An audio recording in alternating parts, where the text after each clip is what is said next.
Hey, welcome back to the channel. We're keeping it real, goes right. Welcome back to Real Take Sports, a special preview of the WWE Royal Rumble 2022 with our special guest. You may know him if you're part of the wrestling community online. You may love him. You probably don't, but we all love him here. Ango, how you doing, man? I'm good. Thank you. Thank you. Thank you so much for having me. I'm like really excited about this, man. Dude, obviously, I'm excited to have you. I've been building this up. Everyone's been asking me, like, "Oh, you got a Rumble planned? Like, who's doing it? Or a Rumble preview planned? Who's doing it with you?" And I'm like, just give it a day. You guys can wait. But we're glad to have you here. Before we get into the Rumble, we're gonna be talking about the Royal Rumble, by the way, everyone. So if you stick around, hit that like button, subscribe, and hit that notification bell so you get notified whenever new videos release. Before we talk about all the stuff in the Royal Rumble, I do want to kind of introduce people for my audience who might not be as familiar with you. Wrong one. There we go. So why don't you tell us a little bit about yourself, Ango? What made you want to get into the YouTube game? Why do you do wrestling stuff? Why do you like wrestling? Tell us a little bit about yourself. What's the rundown on Ango? Absolutely. Yeah. So my name is Ango. I've been doing YouTube since 2008. So I've been doing this for a really, really long time through various channels, tech channels, gaming channels, wrestling channels. 2012, senior year of high school, I launched. So I was doing a FIFA channel that was like really, really, really, really successful and really cool. And just back then it was a whole different ball game. And I remember I stopped watching wrestling for a little bit and I realized nobody was talking about wrestling or playing like wrestling games except for a few YouTubers. So I just kind of jumped in it, man. I bought a capture card at the time. It was like a Dazzle capture card. And then, I don't know, man. I just kind of started making videos on that and then it started blowing up and it became another thing. And then throughout all this OBS, you click start streaming instead of recording, Oh God, that's not great. I'd geek. I just, all right, we're done. All right. I think we're back on. All right, cool. You were saying, Ango. Yeah, no. So basically, I've been doing YouTube for a long time, and then in the last 2 years, I really started to take it serious as like a wrestling analyst. And then this past September, I went full time. So I analyze wrestling. I give takes. I give personal opinions. I analyze the latest news and rumors. Sometimes I'm lucky enough to even get my own scoop, but for the most part, I'm just another personality in wrestling that loves wrestling. And dude, I will tell you this, and this is one of the things I loved about your channel. You do everything. You talk about everything, and you're passionate about everything. And for me, I enjoy sports, but I'm not passionate about sports as much as I'm passionate about wrestling. And there's just a huge community, so it's fun, man. It's imagine people ask you, what do you do for a living? And you get to tell them, I make YouTube videos. Oh, that's cool. What do you make? Like 3D animations or something? No, I talk about wrestling. Like that's like, back then people would ever. It's a weird flex, but it's also a dope flex. 100%, 100%. So yeah, I'm very passionate about it, and I love all wrestling companies too. I think that's the biggest thing is, despite what the audience will say on YouTube or the internet wrestling community, I'm not one-sided. I hate every wrestling company, but at the same time, too, I love every wrestling company. I think everybody kind of offers something good. And I think everybody offers something pretty bad, too. So That's kind of, I'm realistic. I'm like a normal fan. I put my money where my mouth is. If I like the product, I buy. If I don't, I won't spend it, Exactly, and that's I think something that's very much lost in the wrestling community, especially these days. Everyone's always focusing on bad. It's almost like this: like you focus so much on the bad, you don't get to appreciate the good, and that's the 100%. part. That's the part that I never understood. Because you want to talk about WWE. There's a lot of stuff about WWE I don't like. Right? There's a lot of stuff that's not for me. There's a lot of stuff that I do like. Like, look, when Vince McMahon went out there on Survivor Series and said, I've got Cleopatra's egg. It's worth $100 million. And Dwayne The Rock Johnson just gave it to him, which is insane to me. When that happened, I'm like, oh, this is going to be, it's going to be gold, because I'm just imagining the hijinks that's going to go on with this egg. Now, it didn't materialize the way I probably would have liked it, but I was like, they had me, and like there's moments there, like the spelling bee segment, but for example, it's probably really good. I love that segment. It was a great genius for sure. Whoever 100%. I agree with it. And the thing is, you're 100% right on the money. And it's funny because you mentioned the Cleopatra egg. Now, keep in mind, from a wrestling standpoint, lately, I would say because YouTube became my full-time job, I've even doubled down on the amount of consumption I have when it comes to wrestling. So I was watching Survivor Series and I had no idea what that actually like meant. Like the Cleopatra egg, like I knew obviously it's like this historical thing, but I didn't realize they were actually promoting that new movie on Netflix. So I actually recently watched that movie, by the way. And it's cheesy, it's corny, it's another rock movie that's cheesy and corny. But you know, here's what I've realized, and this is something I've realized in life, and it's not just wrestling, but you can apply it to wrestling, you can apply it to sports, you can apply it to television. Log off the internet. Don't listen to what people are telling you to influence your opinion on something. Because for as much as I thought that was corny and cheesy, I don't regret watching it. I had a couple laughs. I thought Ryan Reynolds was funny. I thought Gal Gadot was funny. I thought the plot twist at the end was kind of cool. At the end of the day, it's okay to laugh a little bit, even if it's not something you would typically enjoy, you know? And I apply that same thing to sports, wrestling, and everything. I just kind of log off and just now it's time to just let me be a normal human being and consume this the way I should. And that changed the game for me a lot lately. Yeah, exactly. Enjoy what you enjoy. And if you don't like something, don't feel the need to tell everyone you hate something. Maybe keep it to yourself. Maybe just keep it to yourself. That's some more advice for the wrestling community out there. But we're in a bubble. We're in a bubble. Exactly. But we love you guys. Once you realize that. Oh. No, go ahead. No, go ahead. You go ahead. This is your live stream. You know what? You're damn right. It's my show, all right? It's my show, and I'm going to speak. But no, we love you guys, and we would love it if you hit that like button, subscribe, and hit that notification bell. And if you went over to www.youtube.com/Ango, ANGOYT. ANGO, and Ango was his name. You can also follow him on Twitter at the official Ango for wrestling news, daily videos. He does a lot of cool stuff there, and I can't wait to see, honestly, as someone who's watched him for a while now, what he does next. Although I know exactly what he's doing next. He's going to be joining me right now to talk about the WWE Royal Rumble. Ango, dude, it's already Royal Rumble season. That is crazy to me. And it's arguably the best season in WWE, at least in WWE land, because it's the most unpredictable one. It's where we really find out what the main event of WrestleMania is going to be, what the road to WrestleMania is going to look like. And honestly, this is one of those years where I'm just like, I'm honestly not sure for a lot of this where they're going to go, what direction WWE is leaning in. You know, like they've hinted at some stuff, but I'm excited to talk about it. Just before we get started, though, what do you think about the way WWE has kind of built up this pay-per-view, like right now? You know, like a lot of people are saying that, you know, they possibly could have maybe put some more hints in there about like who might win or whatnot. But I'm like, I love the fact that we don't really know which direction it's going to go. So what do you think about that? Yeah. So as far as the build goes, first of all, I actually want to give WWE some credit here. There's two things I've learned about WWE in the past 3-4 years. When it comes time for a Big Four pay-per-view, the builds are usually the most excited I am, right? Like I'm not really excited for these small little, you know, we'll use like WrestleMania Backlash, for example. Like that was just, to me, it's like ridiculous, right? Extreme Rules, I don't really care.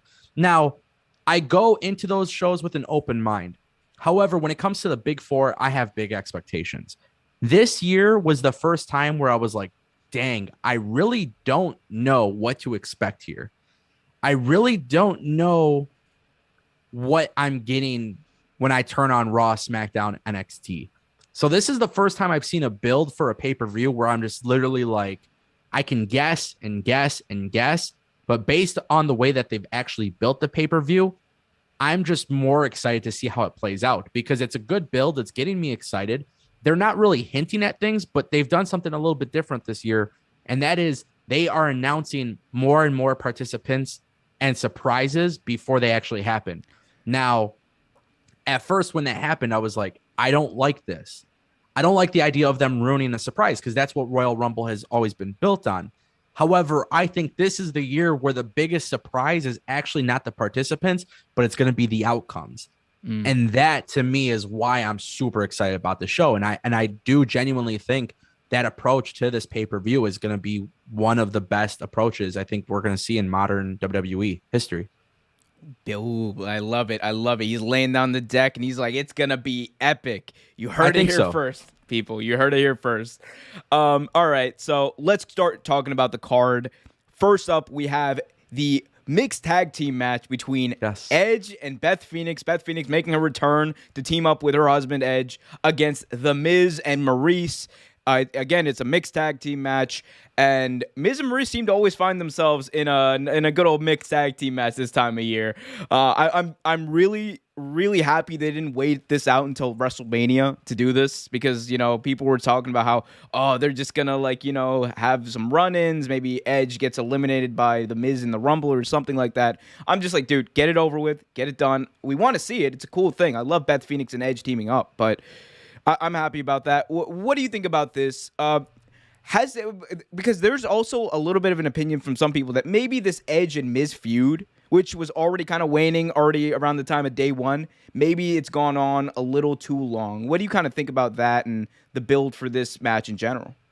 I personally don't agree with that. I think the build itself has actually been really good. And who knew that it was going to be 2022, and I'm excited about Beth Phoenix, Edge versus Maurice and The Miz, right? I see something like this as a great opportunity for WWE to really begin the road to WrestleMania, right? So this is a big marquee match. Obviously, Beth Phoenix comes back. Edge came back, 2 years ago? And he's been featured in prominent storylines ever since. I think the build, for anybody who's saying that it's taking too long, I've seen storylines in wrestling across every promotion that has been built for years and years and years. So this, to me, is just, this is what I prefer in wrestling. I understand that argument that maybe it's taking too long, but ultimately, imagine how much worse it would have been if they did skip the Royal Rumble and then they put this match at WrestleMania. It just would have never made sense. But this is actually one of the few matches I'm like, aside from the Rumble matches and the championship matches, this is one of those matches where it actually all the matches you just named all the matches on the pay-per-view. Yeah, honestly, no, actually, it's funny you say that, because I think every match is the match to watch. I don't think there's a match I would skip. I really don't think so, and I like that this year. I might not agree with you, but we'll get into that, because there was fine. one match specifically. We'll talk about it. Don't worry. Yeah. But no, I agree with you though. Yeah, I think you're right, because here's the thing: I agree with this. If they had continued to go with Edge versus The Miz into the Rumble and done like a series of rematches, no, I don't want that. No one wants to see that. We saw it at day one, and it kind of played its course there. But adding that extra wrinkle of Beth Phoenix, or as Santino Marella likes to say, Beth Phoenix, making her return, that changed the course for this whole feud, because you added that wrinkle. Now Edge has someone who can actually equal that playing field that Miz and Maurice have kind of laid out for them. So I think that part of it is great. And look, like everyone else, everyone's excited to see Beth Phoenix and Edge team up. Like, this is and again, Miz and Maurice, they've done this before. They did the match with John Cena and Nikki Bella. Hopefully that's not a bad omen for Edge and Beth Phoenix. But in all seriousness, they have experience. They know how to work this type of angle. They know how to work this type of match. And I think Maurice is actually very underrated as a worker. People tend to just think that she's she's just there to look good or blah blah. I'm like, no, Maurice, she can go. She's not she's not Becky Lynch in the ring or whatever, but she can go. And that's good. She can do her job really well. And I think that and when you're up against someone like Beth Phoenix, who is just golden as far as wrestling standards go, this is going to be magical. It should be magical. And with 40,000 asterisks people cheering them on, I think this is going to be good. I also truly believe this match should open the show. Get him in hot, get Edge's music playing, get Beth Phoenix's music playing, get The Miz getting all the heat that he loves to get. The crowd's going to be alive for it. Put this match on first, and I think you got a good structure for the show. With that being said, though, Ango, I'm going to give it to you for the predictions first. Who do you think should win this match, and why? Got you. So this is actually probably not a popular opinion, but I believe that Miz and Maurice should win. Oh, and I love the fact you said something that really captured my attention. And I love that you said this. You said this match should open the show, get the crowd hot. And I actually agree, because normally with Royal Rumble, they always start off with like the women's championship or the men's championship, or they start off with one of the Rumble matches because of the duration of that match and how long it is. I actually think that this match will be the perfect match to get the pay-per-view ready, get the crowd going. In fact, I fully expect WWE to have Edge and Beth Phoenix to have a very cool entrance. I do expect them to get a special entrance. I think there's going to be an emphasis on them as they come out to get the crowd excited. But I think WWE should have Miz and Maurice win. And there's one reason why, and WrestleMania is the wild card. So we do know that WWE will be headed back to Saudi Arabia for Elimination Chamber in February, I believe, if I'm correct. Yeah, February. And then after that, there is nothing else other than WWE WrestleMania. I don't know what their plans are for Elimination Chamber, but I would suggest that WWE goes all in with The Miz and Maurice winning this match, but then WWE goes back to Edge and The Miz at WrestleMania in a singles match. And I want to throw something else out there that I think this could be a little bit crazy, but I do want to throw it out there. Right now, we got Damian Priest holding the U.S. Championship belt. And I personally think The Miz is one of the best intercontinental champions that we've had in the last like 10, 15 years. Yeah. And I think Damian Priest at some point should be moved up into the main event scene. I know that Edge is not a mid-card wrestler, and I know some people might be offended with this idea that Edge could fight for the U.S. championship, but I think it could be very, very good to bring some new attention to these mid-card belts by having The Miz win that belt on the road to WrestleMania, and then Edge getting his revenge at WrestleMania, taking the belt off of The Miz. This way, you could then go into SummerSlam having a up-and-coming star, hint, hint, Tommaso Ciampa, take the belt off of Edge at SummerSlam. Now, again, it might be a little too crazy and it might be a little bit fantasy booking, but if I was the WWE, I think having The Miz and Maurice go over could be really good in the long term of business. I'm just saying. Angle. What did I just say? I was like, all right, cool. End it here. What, like we look, you made a compelling case. I'll give you that. You made a compelling enough case for it. I mean, and I think like, look, if they do that, there's worse things that I'm sure WWE do have planned for WrestleMania. But you know, I mean, personally, I want to see it. I want to see like a final ending to this. You know, like I mean, that's just like my whole thing, and I got a hair like just right there. There we go. Oh, there. It just made it worse. Whatever. But yeah, no, I mean, you said a few interesting things there. One thing I just realized as you were speaking about this match potentially going on first, I actually know for a fact now it's not going to happen because Roman Reigns is probably going on first. Like, you know, like there's the whole thing where Roman either goes on first or last. And unless they're going to put the Rumble matches on first, which I am usually not a huge fan of that. I don't like the Royal Rumble, either one, honestly, going on first to open the show. I understand opening the show is like a big deal, but I just think you need to open the show with something more hot. And, you know, while Royal Rumble match in total can be very good and very hot, it doesn't get to that point until like later on. You kind of need to build it up. So we'll see what happens with that. Hopefully they're just like, hey, Roman, you're going on the middle of jobber now, buddy. Well, what can we say? But we'll see. Real quick, let's go to the chat because we got some people in the chat here. Cincy in the chat says Austin McMahon hatched out of Cleopatra's egg. Damn right he did. Austin McMahon theory, as people love to call him nowadays. G Brown says Ango is cool. He likes things about all wrestling companies and dislikes things about them. He doesn't push just one company and talk about the other for no reason. Very on brand message there. Yeah, very on brand. But I love that. No Lara's in the chat. Hello, no. We got the Mark Man 123. Hey, hello, Marcus. He says there is only one champion, and his name is Roman Reigns. Acknowledge him right now. And we also got Cincy says these opinions are rather interesting. That they are. But that's what you love to see. You love interesting opinions. For this match, I'm real quickly because I forgot to do my prediction. I'm gonna go with Beth Phoenix and Edge. Let's just send the fans home happy. Well, I want to see Beth Phoenix and Edge win this. Let's make that happen. And for God's sakes, I do not want to see another Brood entrance from Edge. Like it was cool when he did it at the Rumble. It was cool when he did it, or was it the Rumble, or whenever he did it the first time. It was cool when he did it at day one. I'm like 3 times now. I don't know about that. But hey, we'll see. I'm sure I'll geek out anyway. Yeah, no, I'm glad you mentioned that. Just really quick, so you're aware. When they did the Brood entrance, they've kind of merged it with his regular entrance now. So I don't know if that's the new thing for just like pay-per-views or something, but it's just something to keep. If you watch like WWE Raw, they haven't been doing that too much on TV, just on pay-per-views. So we'll see how they go about that. But yeah, I do agree with that. It's kind of getting overplayed now.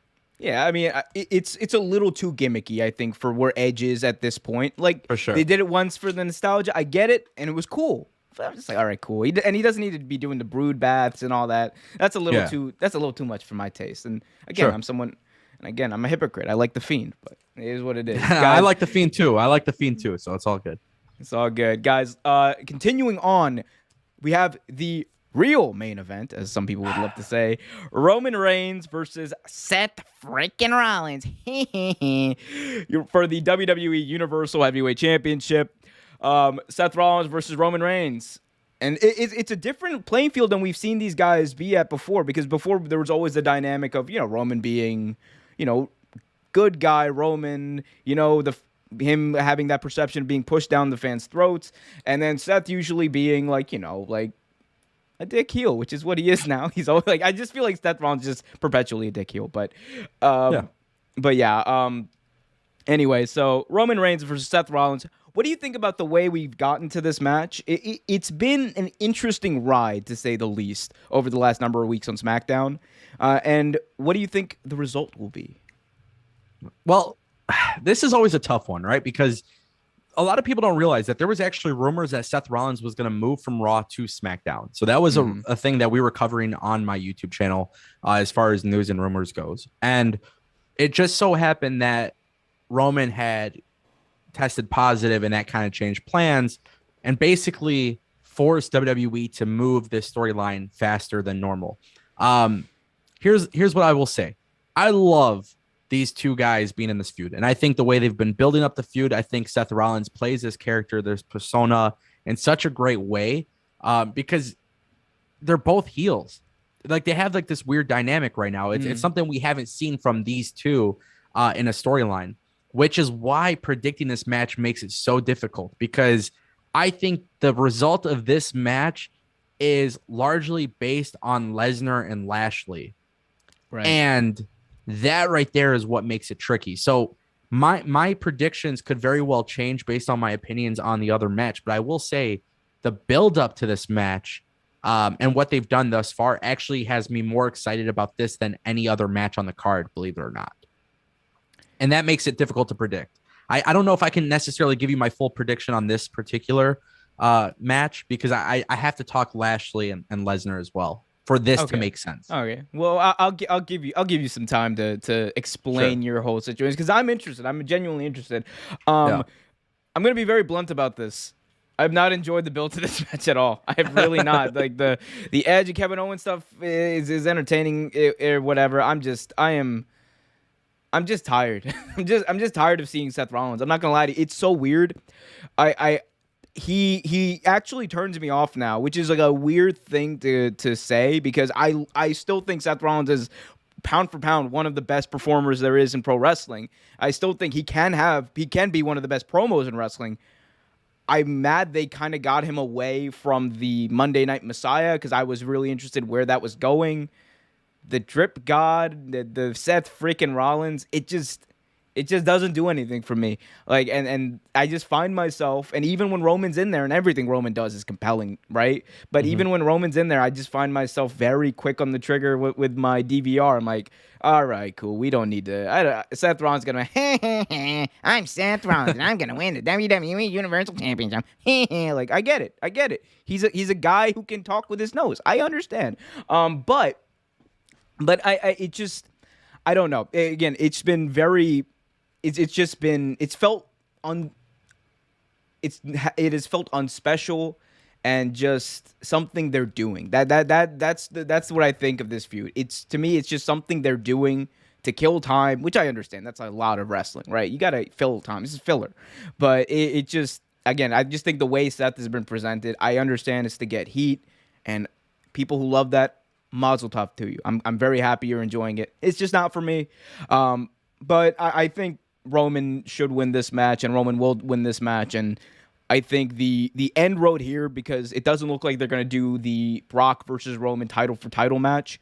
The end road here has to be Roman dropping the belt to someone else at Mania, to a young star at Mania, who I'll probably get into in my Royal Rumble prediction, but we'll get there. Oh, you're shaking your finger at me. Interesting. Hey, this is why we love the preview show, guys. Guys, hit that like button, subscribe, hit that notification bell, go over to youtube.com/AngoYT and subscribe to his channel as well. Yeah, we got some funny chats here. Oh God, Seth Rollins. Yes, since he edits, was one of my mods in the chat. He shares my disdain for this version of Seth Rollins. But hey, Seth, if you're out there, I love you. But man, get a gimmick, pal. Get a gimmick that works.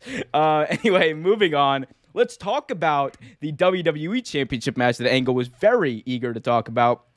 We're going to have Bobby Lashley finally, by God, finally taking on the Beast Incarnate, the reigning, defending WWE Universal Heavyweight, WWE Heavyweight Champion of the world, Barack, not Obama, Lesnar.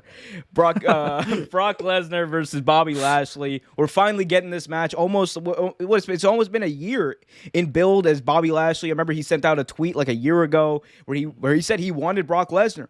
We're finally getting it, and it's weird. It felt like one of those matches that didn't need a build to begin with. Like, we were just excited. The second we saw that stare down at day one, it was like, oh, that's all take my money, take my $10 or whatever it is for Peacock. You got it, all right? But, they've actually done some really, I think, interesting stuff. Like Brock Lesnar on promos. I love it. Like, more. Give me more. And the weigh-in segment was, I thought, really cool. Because, especially at the end, I think maybe some people missed it, and it might have been in the presentation of it. Like, at the end, when Brock Lesnar just goes, Bobby who? I was like, it hit me. Like, I was like, oh, that's really good. And if he said it in, like, a little bit of a different way, I think they could have had, like, real magic with that, because it just could have been one of those moments where it's like, kind of like, like, who are you again? Like, I don't know, but... this match is going to be great. It should be great. It probably will be great because you just got two big dudes beating the crap out of each other. WWE rarely disappoints with this. Ango, what do you got for me? What do you think of this match? I got some takes that, again, they're a little bit crazy, right? But that's what I like to do. I like to really use my brain and think. Let's go. So I actually think that what should happen and what will happen are probably two different things. And it kind of goes back to Reigns versus Seth Rollins, right? But what I would like to see happen here, and it's very bold. I would like to see WWE do something that a lot of people would probably react differently. I think the Usos should actually get involved in this match. And I think WWE needs to rethink their strategy when it comes to WrestleMania's main event, or, this rumored main event of Lesnar versus Reigns.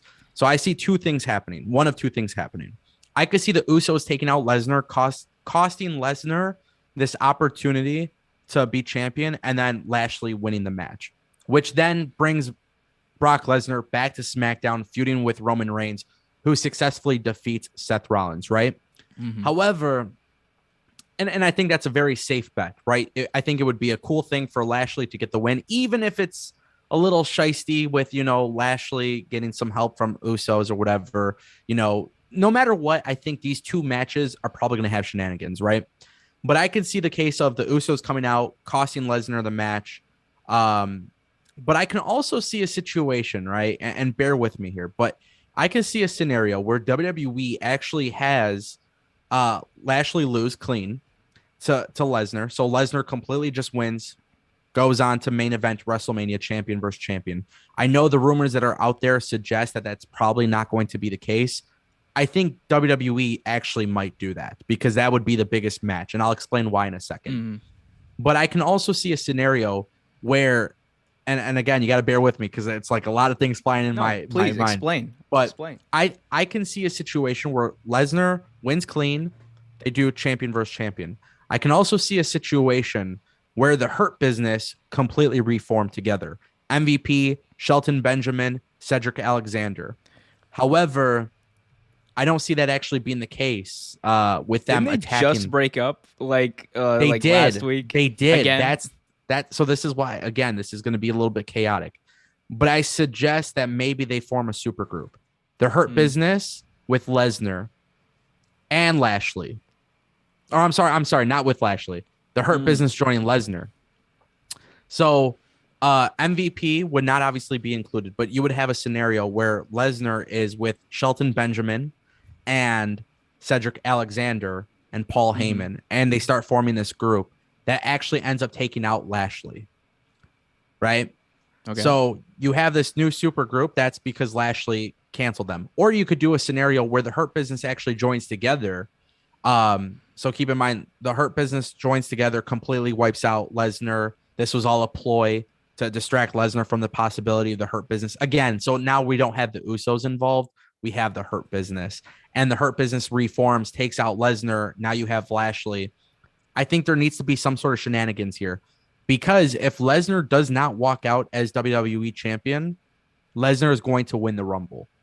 Without a doubt in my mind. See, first of all, is that what you wanted to say? Is that it?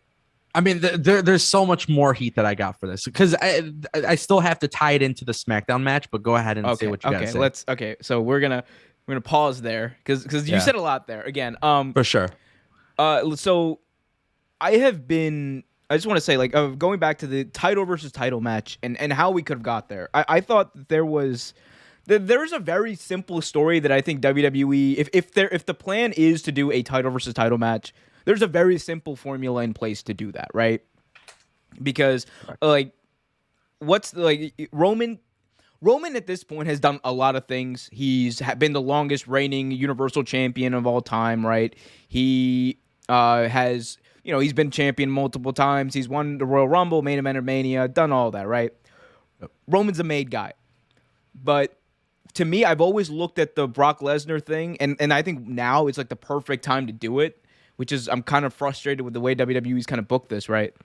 Now would be the perfect time for Roman to be like, I've done everything. Kind of like that Rock moment. You remember when The Rock had that moment at 19, and he said, The Rock has done it all. He's done it all except whoop that candy ass at WrestleMania. Yeah. My thing was like, it's as easy as that. Roman just says, I want Brock, because that's the one thing that I can do to assert my dominance, not only in my family, not only on my brand, not only in WWE, but in all of combat sports. I will assert my dominance over Brock Lesnar. I will be the head of the table everywhere. Because that's the one thing he hasn't done. And it's like weird because WWE has booked themselves into such a good story now, like 5-6 years later. My only thing is that you could have done that with just an easy, like you could have done it very easily. Been like, Roman enters the Royal Rumble at 1, says, I'm going to do what Brock couldn't do 2 years ago. Like, that is simple as that. And you know what? For me, it would have worked. I'm also someone who likes simple booking, although I do like chaos as well. My booking is chaotic. I won't even lie to you. And you like, I get it. I do get where you're kind of going, where it's just like, but that kind of also. So Roman's just in the Rumble though, like he doesn't even announce. He's just in the Rumble. He gets his little lottery ticket in the Rumble. So here's what I would do. If I was WWE, if I was Vince McMahon right now and I look at both of these matches, this is what I would do. This is probably the thing that a lot of people won't agree with. I would have Roman Reigns lose the belt to Seth Rollins. If I'm booking this, not if I'm making a prediction, I would have Reigns lose to Seth Rollins. Whole bunch of shady stuff happening. The ref, screw job. I don't really care how they make it happen. But I think right now everybody has this expectation that Roman Reigns needs to drop the belt to an upcoming star. The problem is WWE right now, when I look at it, they very well could do that. But knowing WWE, they don't do that. So my belief is that WWE, based on their track record when it comes to creating new stars, I would suggest that WWE has Seth Rollins win thanks to a whole bunch of outside interference, right? Now, the reason why I bring that up is because if Roman Reigns were to lose, it goes back to what I said about Lesnar, who, if they're not going to be the champion, they need to go into the Rumble and win the championship. Right. However, if I'm WWE, I actually stay totally clear from Roman Reigns or Lesnar winning the Rumble completely. What I would do is actually break away from the story for a minute because we have Elimination Chamber coming up. And that right there is where I think is a pivotal point for WWE. So to simplify it, I want Lashley to win this match. If I'm WWE, I book Lashley. I think logically speaking, the Usos taking out Lesnar makes the most sense to not necessarily help Lashley, but to basically get Roman Reigns to build that storyline, right? Of Roman versus Lesnar. Now, if Lesnar loses the match against Lashley, I also want to see a situation, and this is where it gets chaotic, but if I'm WWE, that's where maybe I would have the Hurt Business reform and have Lesnar get eliminated in the Rumble, completely stopping Lesnar from winning the Rumble and walking out as champion. You can go back, right? This is why it gets chaotic, because you can go back and do this multiple ways. But if you have Seth Rollins as WWE Universal Champion, what happens is that belt goes back to Raw because he's a Raw superstar. So if you have Lashley being the WWE champion on Raw, if you're WWE, what do? That's a very chaotic situation to get out of. But if I'm WWE, I would do it. I would have both champions go on to Raw. And then I start going into Elimination Chamber being that pivotal moment where WWE now starts to say, hey, we're going to unify the brands again. And every title on the line, I do. I know. I'm crazy. It might not make sense. No, we don't want to. No. I do. I'll explain why. You said it right like 6 months ago. Listen, WWE's in a situation right now where no matter how they book this, I can give you 100 different ways of booking this. I already have. I literally have given you many ways. You literally have given 100 ways. Yeah. See, the thing is, you can't have me on a preview show and just give you a blunt, straight up prediction. That's not the way it works. I can't do that because I like to play with the idea, right? Mm-hmm. If Lesnar walks out as champion and you do champion versus champion, that is your marquee match. Because I already I alluded to it earlier where I said WWE struggles to make new stars. So what is the biggest match of all time? Champion versus champion. But if you have Seth Rollins, for example, leave SmackDown or leave Royal Rumble beating Roman Reigns, then you have Seth Rollins going to Raw with the championship. Brock Lesnar walks out because he beat Lashley. He goes to SmackDown as WWE champion. So Universal Championship moves to Raw. Lesnar moves to SmackDown. Because keep in mind, Lesnar is a SmackDown. Technically, he's a free agent, but SmackDown wants him. SmackDown, yeah. Yeah. So at the end of the day, you now have this situation where, okay, if that's the case, you have Elimination Chamber, right? Mm-hmm. What do you do? Just keep the brand separated? That's probably what WWE will do. They will probably play it safe and keep them separated. But if I'm WWE right now, I have honestly, let's scratch everything I said. Have Roman Reigns and Lesnar both lose.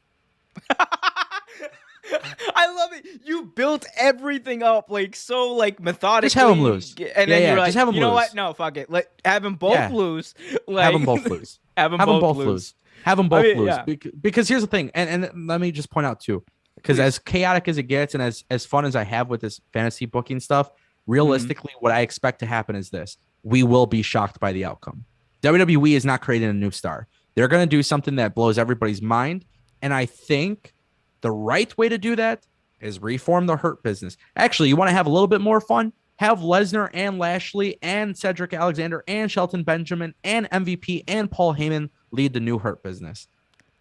Oh, make it happen. Oh, I got it, bro. I got it. So Lesnar's gonna go out there at the Royal Rumble in the Dome, and he's gonna poke Lashley in the chest. 1, 2, 3, bro. He's the champ. They're all together, bro. Genius. Yeah. I love it. No, I love finger poke. What is finger it? Poke, finger poke of doom. Finger poke of doom. WCW 2000. Oh, I just got into. I'm watching WCW all the way through for the first time as a late 90s baby, and oh my god, it was so great in 97, 96, 97, 98 was first half was really good, and I'm but I could see I could see where it goes down. 99, I was like, oof. Now 2000, I'm like, this is not even wrestling. I don't know what I'm watching. But let me ask you a sincere question though, realistically, okay. Right? Okay. Mm-hmm. So if you're WWE right now, if you're in the hands, if you're Vince McMahon right here, and you know that deep down inside that Lesnar and you have to, we'll throw it on the table that it's going to be Reigns versus Lesnar. Would Okay. you rather have them fight for one title or for two titles? I mean, it would mean more definitely to have him fight for two titles to like see who's the real dominant person in WWE. But I don't think not having both titles on the line like takes away from it, if that makes sense. Because at the end of the day, for me, again, the way, and I might view this differently than other people do. For me, the bigger thing is that Roman Reigns, Brock Lesnar, main event of Mania, like Roman wins. Like that's what, like, because he hasn't won before. That's like the big thing for me. Like that. For everything else to me is extra. Two titles on the line, yeah, it would be like one of the biggest matches of all time. Like it just it would be crazy. But at the same time, I'm not like one of those guys, like I don't obsess over like that detail. For me, it's about the simple, logical storytelling element, right? Like that's what I focus on more. And that's kind of how I view wrestling, right? And you know, like and it's fine. I like the moments too. Moments are great. Like when we have big returns and they don't make sense in the time. That's fine, man. It's like Game of Thrones. You watch a Game of Thrones. Sometimes someone gets their head chopped off. Oh shit, that was cool. And sometimes you need that in wrestling as well. But with like big things like this, I'm like it needs more so of a storytelling aspect of it. Again, title for title, I think is the best way to do it. Yeah, but but it's not necessarily the only way for me to do it. Wow. We really went in on that. You really went in on that. You were.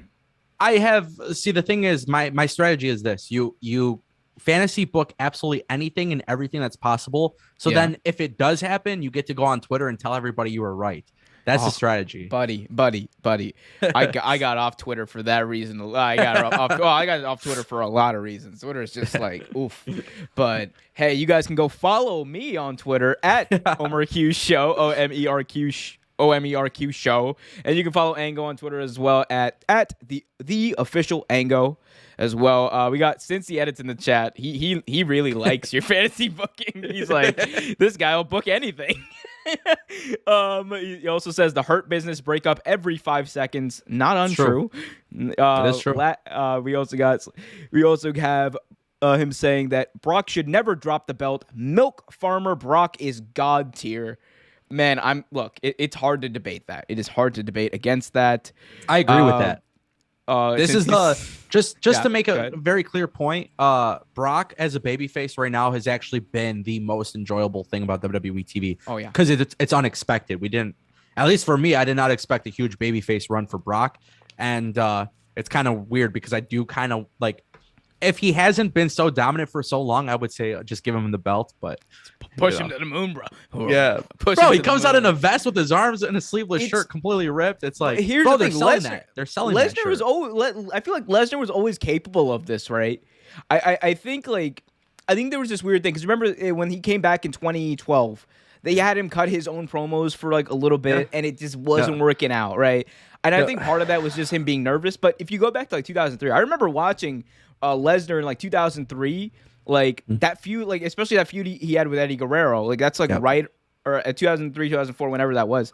Like the dude was cutting like funny promos. He was entertaining. Brock Lesnar, like he always had that in him because it's just Brock being Brock. He's just like he's being a silly farmer cowboy and whatever he is, right? And I think like his nerves have really settled down because he just doesn't care. He's like, I'm making millions of dollars. I'm just going to go out there and be ridiculous. And he is utterly ridiculous. And I am here for it, man. Like him and Sami Zayn, their segments have been magic. I mean, Brock Lesnar inviting Sami Zayn to go hunting in Saskatchewan with him, and then pushing Sami Zayn in the wheelchair. I'm just like, God, Zach Gowen. Oof. Anyway, God. I was gonna say too, because you brought up like the old school Brock Lesnar and like the Eddie Guerrero stuff. Brock Lesnar has become such a dominant person, but he's never even, for as much of a heel as he is, he's not the same type of heel that like MJF or the Young Bucks are. He's just the guy that's dominant. He shows up. He's part-time. Like there's always been this notion that Brock Lesnar is just a piece of shit. And then sometimes when you're watching Brock Lesnar with Paul Heyman and they're bad guys, right? They're like, oh, part-timer coming in. Oh, he's always in the main event. Oh, like all of these things. And then I think it was like 2 years ago or 3 years ago, they did one of the Saudi Arabia shows, Crown Jewel. and there was a video that leaked of Brock Lesnar, Randy Orton, Cesaro, and like maybe Tyson Kidd. They were playing soccer outside. It's scorching hot, 100+ degrees, whatever, and they're outside playing soccer. And I remember just thinking, like, wait, like, didn't Brock Lesnar and Randy Orton like have an issue in the ring where like, because they sold, you know, like they do their stuff and they sell it and they make it so believable that like this guy he's not friends with anybody. And then you watch like these podcasts and these interviews, and Paul Heyman, he always adds to it. What I'm starting to realize is Brock Lesnar has always been a likable person if he showed you that he was likable. And we never really got that on TV. Back in the day we did, but back in the day he wasn't as dominant as he is now. So now that they're showing it, it's almost like, oh, dude, I really enjoy this. Oh, yeah. I mean, look, and don't get me wrong. I totally understand why people would think that Brock Lesnar is like, you know, like a scary person. Look at him. He's fucking scary. Like, you have like this giant beast in overalls coming at you, smiling, giggling. I'd be scared too, and I'd not want to like him too. But you're right, actually. You're right. And like, people don't want to, and that's the other thing. People they sometimes don't want to hear like true stories about Lesnar. Like, remember in 2015 when Raw after the Royal Rumble in 2015 got snowed out? What did he do? The story's been around for a while. People just don't like to talk about it. He went around and he bought drinks and he paid the tab for everyone at the bar because Brock Lesnar, that's who he is. Yep. He's not just sure. I'm sure he's like, at the end of the day, I will. He likes his privacy. Leave him alone. Everyone likes that, right? Everyone likes that. But I mean, I think people kind of they read what they want to into some people's like lives and then project that onto like their character on TV. And I'm just like, sometimes it doesn't have to be like that. Like Brock Lesnar on TV, like he is who he is. Just enjoy it, right? Enjoy it. 100%. And we don't know how much we have left with him. So, dude, yeah. Like with a lot of people. Like, I mean, like all these guys, like they're pushing up there, man. Like, even Lashley, like what, 40, 42, like 41, 42, something like that. Like he's getting up there as well. I want Lashley to get the Goldberg treatment eventually. Oh my God! Well, just like show up whenever you want, spear everybody, win the championship. That's how I do Lashley. I'm getting off track at Saudi Arabia every other year. Oh God! Oh my God! Look. We don't have to talk about Goldberg, and we won't talk about Goldberg. Last chat here. The Markman 123 says predicting everything is a good strategy. Absolutely. There we go. Bingo, bango, ango.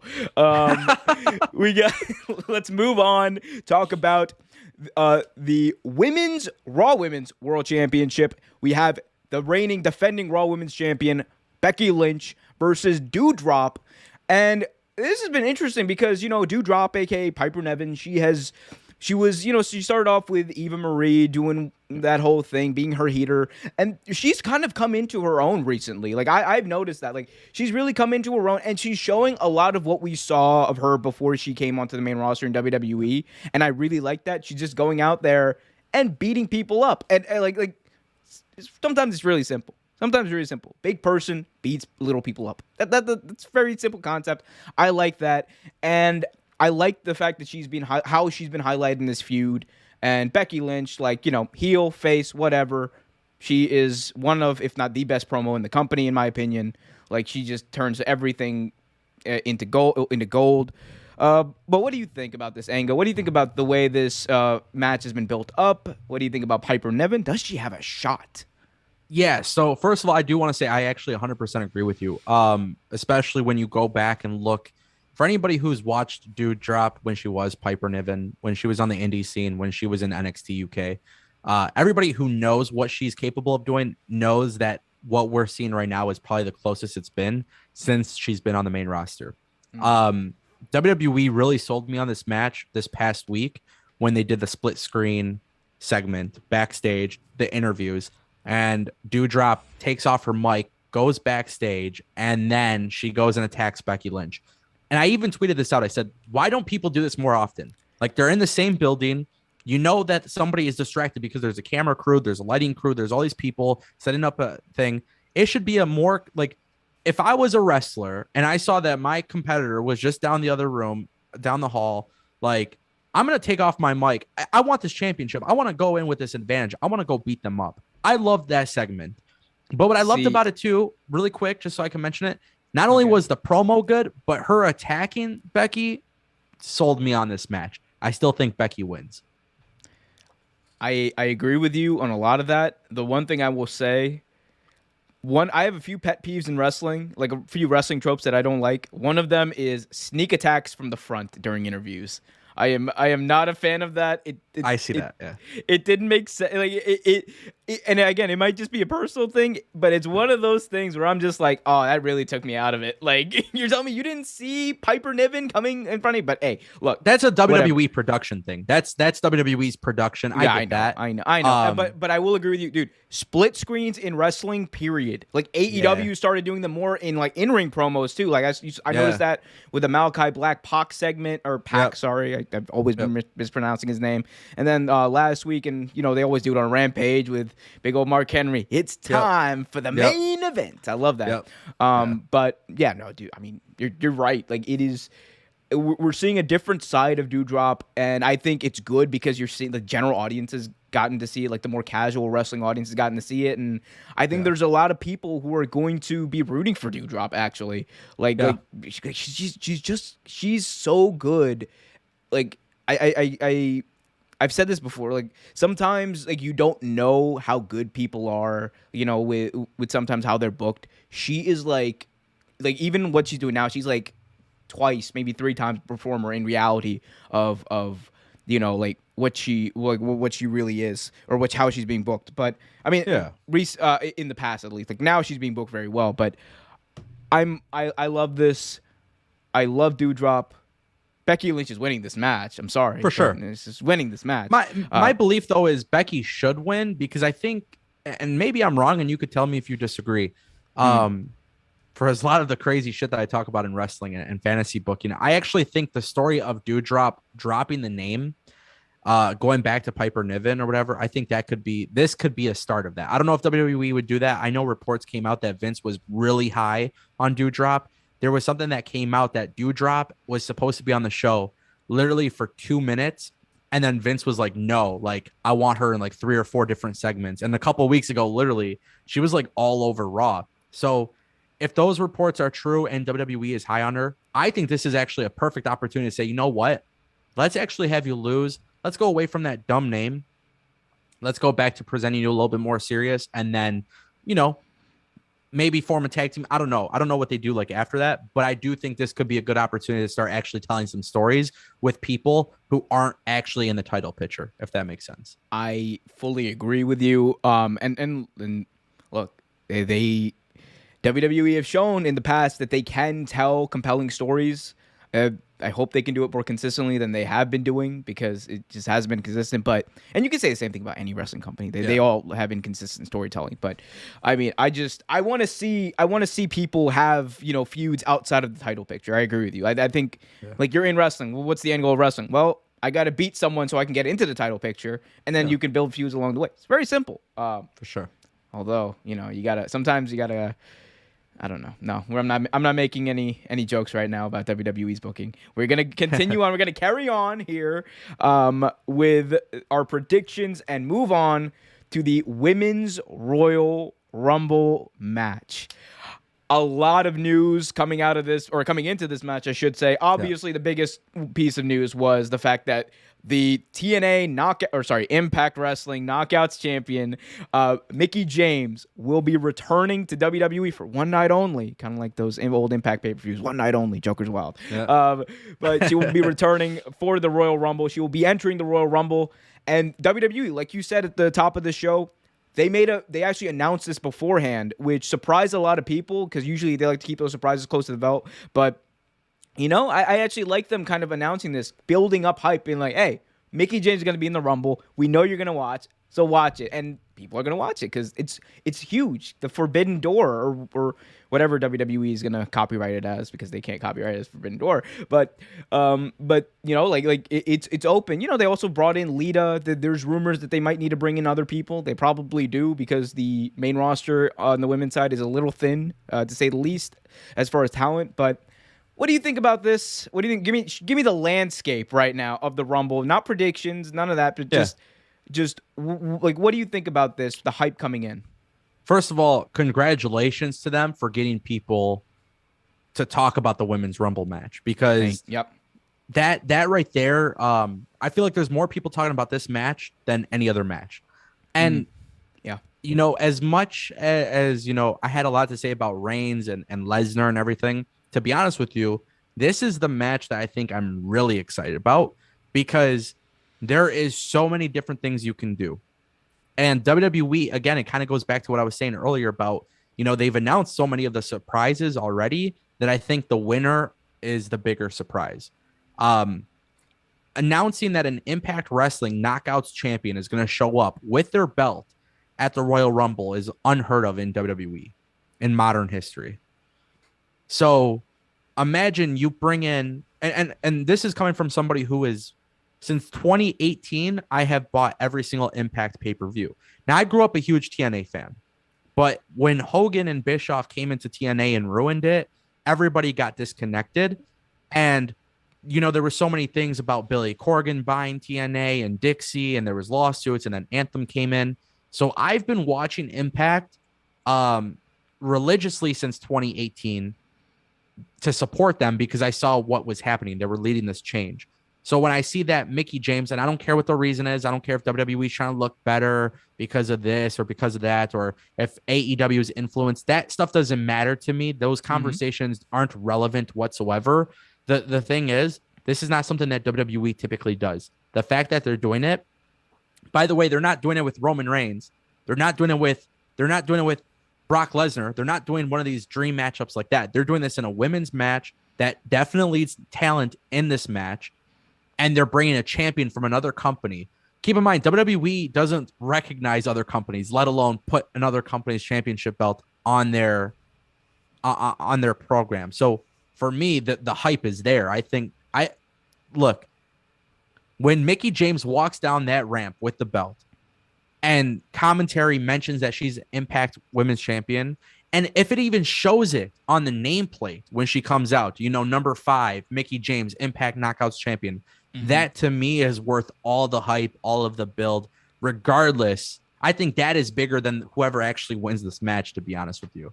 So I'm excited about it, man. This was one of those things where it's like, I see a lot of people are trying to be a detractor in this situation. I personally don't think it makes sense to have any negative thing to say about this, regardless of talent. We're probably going to see some call-ups.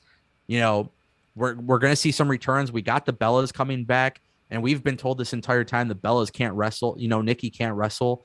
To me, it's like there's so many things that can happen, and then you just cap it off. You top it off with an Impact champion is showing up. For somebody who supported Impact through the rough years and knowing that their company is not the same as it used to be, that is a win for pro wrestling as a business.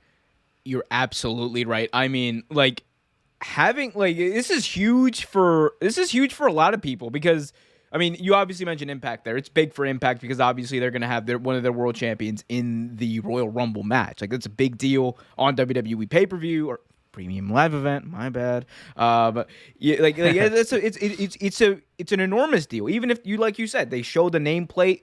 That's big for Impact. Boom. But you know who it's really big for, and you know who gets made because of this even more so than she already was? Mickie James. And whoever they're gonna have eliminate her possibly is gonna get a little bit of that rub as well. But Mickie James just looks like a superstar for this because she's gonna go back to Impact. I mean, look, she's probably not gonna win. Okay, we all know that she doesn't need to win, people. But, of course, yeah. But she's gonna go back to Impact and being like, how many of you have competed in a Royal Rumble match while you were signed with this company? None of you. She's gonna be able to say, I broke through that forbidden door. I broke through that plane. No, none of you did that. And kind of a notch in her belt, or you can say. So there's. It just makes her so much bigger too because people are you're looking at Mickie James and you're just like, oh wow, she's here and it's a big deal and WWE's telling me it's a big deal. Therefore, I'm gonna care and it's gonna make the fans care. So I love to see it. Yeah, man. I mean, I'm excited for this match. Like you said, the Bellas are coming back. Cincy had us in the chat, by the way, didn't even know that the Bellas were coming back into this match, so he's excited for it.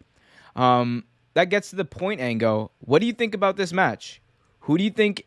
I set it up in a way where we have two real predictions, 2 possible predictions, because there's 30 people. We obviously want to give you a little bit of room here.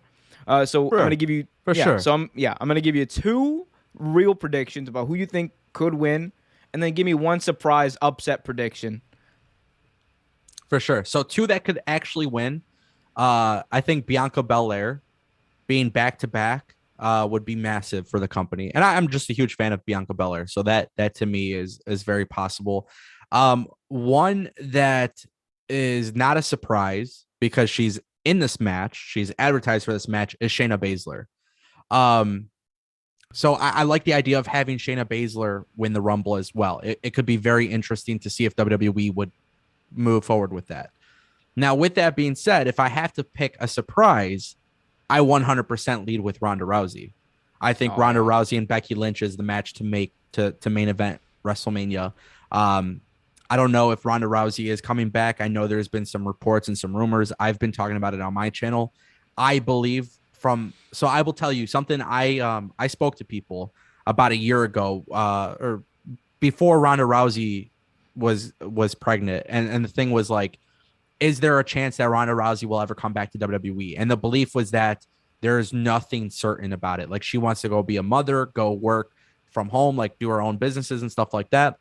And then after she had her child, there started to be these rumors that she would come back. So if I'm going to pick a surprise winner, there is no indication that she's 100% in the Royal Rumble. We don't know for sure.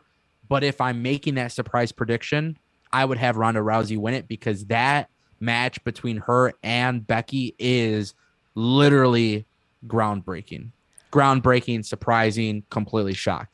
But I do want to point out one thing, because that is a surprise prediction. That only works if Ronda Rousey's in the match.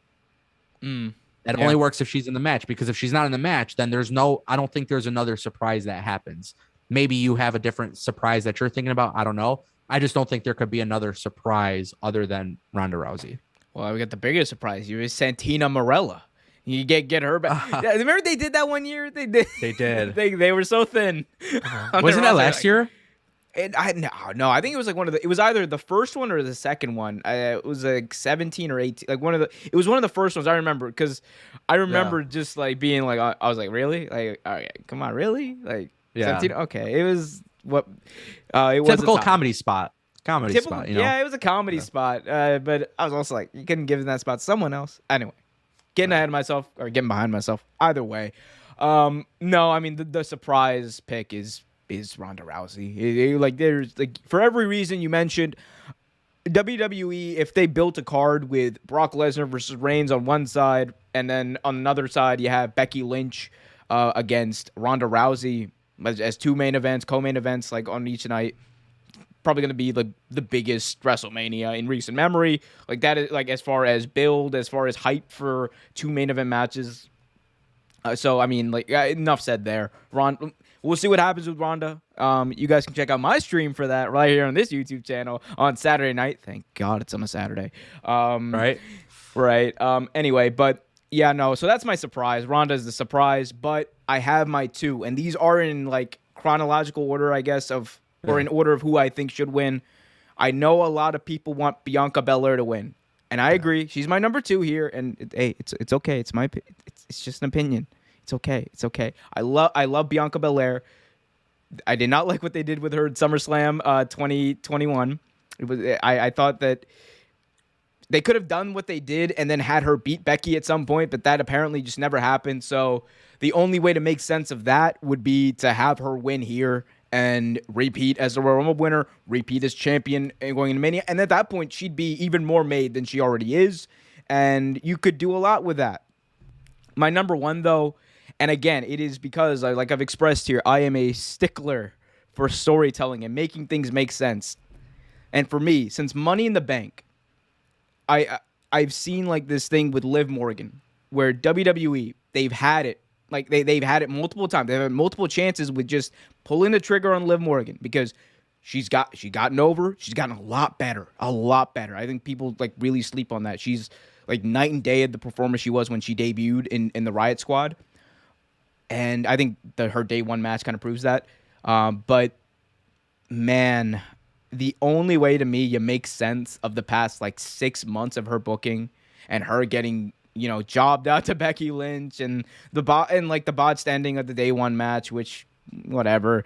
The only way you make sense of that and make her look like strong and like a threat and credible is by having her win the Rumble and beating Becky at Mania, because you'd make a new star, you'd have a story that whatever they finagle their way into making it make sense. That's fine for me, and it would be cool because she's still over. She's one of the more over acts on Raw still. Like she still gets a really good pop, and like I said, it would just put her into another stratosphere. And the one thing that WWE they really could do, man, you really could make more stars, especially in that women's division. And given how paper thin it's getting now, you really need to do that. And I think they need to do it fast at this rate. I'll be honest with you, I'm a huge Liv Morgan mark. I love Liv Morgan. She's great. But book her to the moon. Have her win the Universal title. Have her win the WWE title. Have her win the IWGP Junior Heavyweight title. I don't even think that's a thing anymore, but I don't care. Have her win all the belts. But no, I mean, I just think she's amazing, and she's my pick. So I actually kind of want to interrupt you for a second, because I'm glad you mentioned Liv Morgan, but there's something I want you to consider too, and this is something I actually mentioned this in a video of my own. But WWE, because you kind of bring up new stars. WWE, once you learn their formula, is actually not about creating new stars. It's about giving you big moments, right? Right. So that's why I think me and you both can agree about Rousey, because Rousey coming in, it's a big marquee matchup, probably on the same level as Lesnar and Reigns. Yeah. But if you look at this match and you're predicting this match, I think there's a couple of things that we need to look at. So, for example, Nikki ASH and Rhea Ripley, obviously being former tag champs. Now Nikki is kind of like a heel. Like they're, it's a really weird dynamic. So it's pretty easy to say at some point one of those two will eliminate each other. And then typically in the Rumble, you have somebody who eliminates a massive amount of people from the match. So in this match in particular, I think it's very clear that WWE wants to do that with Charlotte, because Charlotte's going into the Rumble as champion. If she wins, she can call out her opponent, which, by the way, is I know a lot of people are hating on this. I love it. I love the idea. And actually, if I were to change my prediction, because I said Shayna Baszler, honestly, it would be really cool to see Charlotte win and then pick her opponent. And then kind of going back to what you were saying, or what we were talking about earlier with champion versus champion with Lesnar and Reigns, I would not be opposed to champion versus champion night one. If we're ending the brand split, right? Charlotte versus Becky, because that's a big matchup as well. I would consider that if they're not bringing in Ronda Rousey. But you got to look at this match as a whole. You see somebody like Naomi, again, somebody who could probably make it to the final four of this match. And then it's easy to predict that Sonya Deville probably cost her the match, right? The thing is, with this match in particular, and this is why I'm so excited about it, you can literally go any way. Like you mentioned with Liv Morgan, to create a new star, she would get the pop. But the problem is WWE's formula is not about creating a new star. It's about creating these big moments. So if Liv Morgan were to make it to the final two and then get eliminated by Bianca, people wouldn't be upset, because Bianca would be the first time, back to back since I think I can't remember. Was it Michaels? Was it Michaels or Austin? One of those two, off the top of my head. Yeah, I can't remember, but it's been actually has been 25 years or something like that. Yeah, for sure. So that's why I say this match is when you really think about it, they can literally go any way. And I also want to point, because I'm actually a huge Liv Morgan fan as well. I think because we've already seen it, I don't know if I can get excited about that. However, I will tell you the fact that literally any of this can happen. And it's not about predicting a whole bunch of stuff. It's literally just the fact that this could go any way possible actually makes us very exciting, because what do you expect? How do you predict this? Honestly, I think everything is valid. Liv Morgan would get a massive pop. Bianca would get a massive pop. People would be shocked if Charlotte, they would be shocked. Shayna Baszler, they'd be shocked. Carmella, Naomi, you could do anything. And I think everybody at the end of the day will actually be happy. And then it goes back to, you put Mickie James, who has this championship belt. Bro, is it possible? Do I think it's likely? No. But is it possible? Holy shit. If I'm WWE, you're putting Mickie James in the final four just that's what I would do. You put her in the final four just to get people thinking maybe they're crazy enough to do it. Oh man. Oh, I love that. I love that too. I think it's great. I mean, there is one scenario where I think many people would not be happy about. I look, Summer Rae, she was great with what she did. I for the fan out there, yes, the one fan out there. No, I don't want to see Summer Rae win the Rumble. But no, in all seriousness, no, you're right, and that's why I said like, I think it goes back to your point from the beginning. The women's Royal Rumble, for the first time since I think, you could make an argument of that 2019 Rumble where everyone's talking about, oh, Becky needs to win. Becky needs to win because Becky was, but that was more about Becky more so than the Rumble.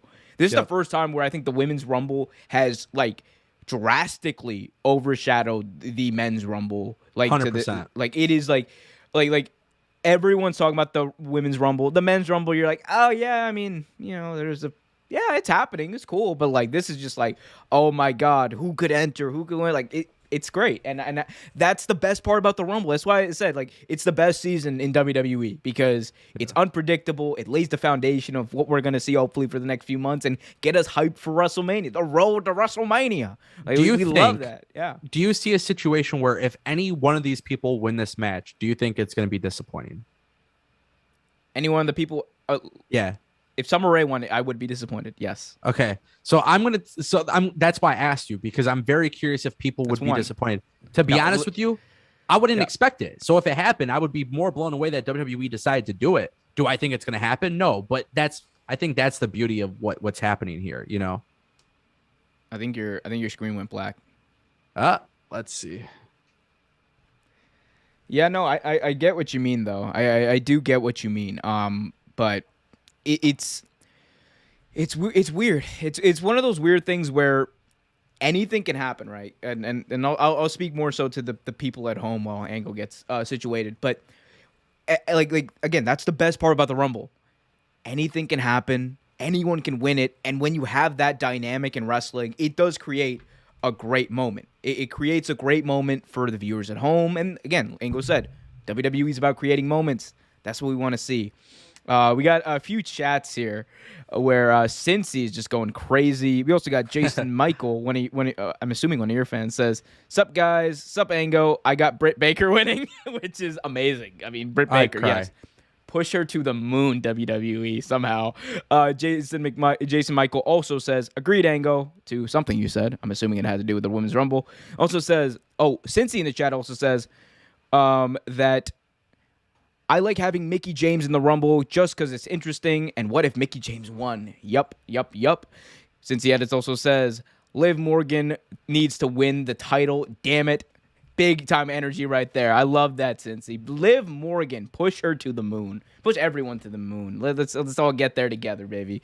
Guys, we're heading down the home stretch. Hit that like button, subscribe, hit that notification bell. You can follow Ango on Twitter at the official Ango, Ango, and you can follow him on YouTube, subscribe to him on YouTube, I should say, at youtube.com/Ango YT.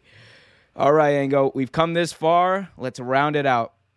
We finally have the last match we're going to talk about, the Men's Royal Rumble. And again, we said it's overshadowed, but the Royal Rumble, it's such a great match type. It's such a great stipulation. It's the best stipulation match there is because it is just anything can happen. It's so unpredictable. There's always so much hype about it, and it's been built up for nearly 30 years. So, Ango, Men's Royal Rumble, set the landscape for us. What have you noticed in the way that they've kind of led to this? Because for me, it's been shocking the how little they've talked about and built up the Rumble on the men's side, especially. Yeah, this is obviously a promotional match for Jackass. Oh my God! And look, gory mutilation. We don't stand for any gory mutilation. All right, bring out Johnny Knoxville, baby. Yeah, so I think there's going to be a major spot in this match with the Jackass cast, which is fine. They've obviously been building this storyline with Sami Zayn and Johnny Knoxville, so there's going to be some comedy. Overall, the landscape of this match, though, it is kind of exciting because it kind of goes back to what I was saying about the women's match, right? Like, none of this really, like, there's not one person that can win this match where I would be disappointed. And when I say that, I literally even include Johnny Knoxville. And is it likely? No. Am I predicting Knoxville to win? Absolutely not.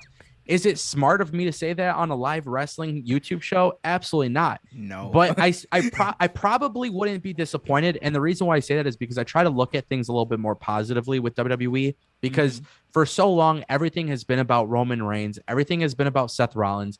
Everything has been about Brock Lesnar. Everything has been about the same few stars, right? And I think this is the first year where a lot of this actually depends on those matches that we have, right?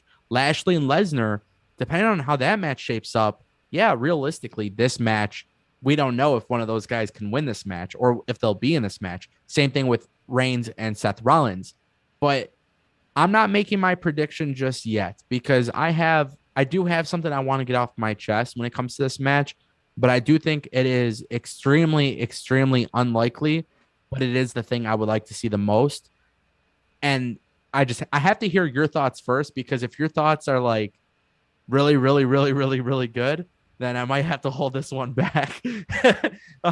Look, I mean, I feel like you can share what you want to share. Just I would not. Here's the one thing if your booking is genuinely booking Johnny Knoxville to win the Royal Rumble, I would not share that. I would not share that. Like the excitement you shared enough is going to get you in enough trouble. But for sure. Well, let me explain. So let me explain myself though. Right.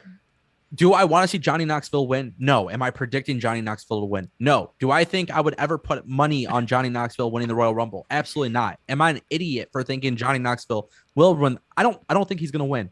But my thing is, when it comes to disappointment, I always believe that you should give things a fair shot, right? David Arquette won the WCW World Heavyweight Championship and people shit on it, but like literally 20 years later, people still talk about it. So at the end of the day, right. I am not against anything until it's concluded. Once it's concluded, then I can say for certain I'm disappointed. So with this match, obviously Knoxville is not my pick, but that's why I don't think they can make a wrong decision if they actually have a plan. I understand that. I love the fact that you were just like, I need to clarify this. I am not predicting the like it's like I get that.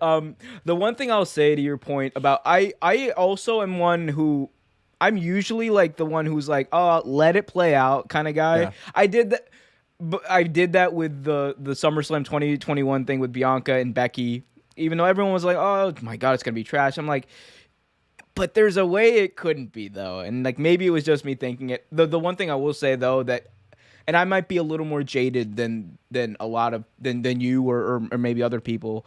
But I mean, the one thing that for me with WWE specifically is, it seems like not all the time, but like, let's say like vast majority of the time, I let it play out and I give it a chance. I end up getting burnt for it. And again, it's just the way I watch TV. Maybe it's just the way I watch wrestling and what I want. And that's fine. That's fine. WWE, like, and I've like said this way more recently, like people are like, oh my God, WWE is like bad at wrestling. I'm like, well, wrestling isn't their business. WWE is a content creator. Like WWE makes a majority of their money. They make $1 billion from Fox, $1 billion from NBC, Peacock, $1 billion from USA. Why? To put out content. That's what they do, and that's what they're going to continue to do. Whether or not that content is necessarily good doesn't really matter, because people watch them regardless. They just put out enough big moments to sustain that energy, and that's fine. And they can do that. And that's why, like, I'm not like, I don't judge. I do judge them on a little bit of a different, I guess, curve than I would like a traditional wrestling company. Like if we're talking about pro wrestling, like, dude, Impact's probably a better pro wrestling show than like Raw or SmackDown, right? But no. See, that's actually where I disagree completely, because Impact, I don't put Impact in the same box as pro wrestling. If you look at Impact in the way that they have 100%, if you watch Impact, especially in the last 2 years, Impact has been very character centric. They focus on characters. They're very, very much like WWE in regards to sports entertainment. The only difference is between Impact and WWE is Impact is able to get away with it and pass it off as not sports entertainment because they are a little bit more unscripted. They're a little bit more TV 14-esque.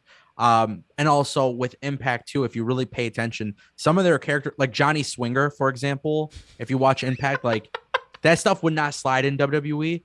But I bring that up as like a good thing. It might right? on NXT 2.0. It might on NXT 2.0. See, like I see a lot of people that criticize NXT 2.0, and maybe this is for a live stream at a different time. But yeah, I'll bring it up.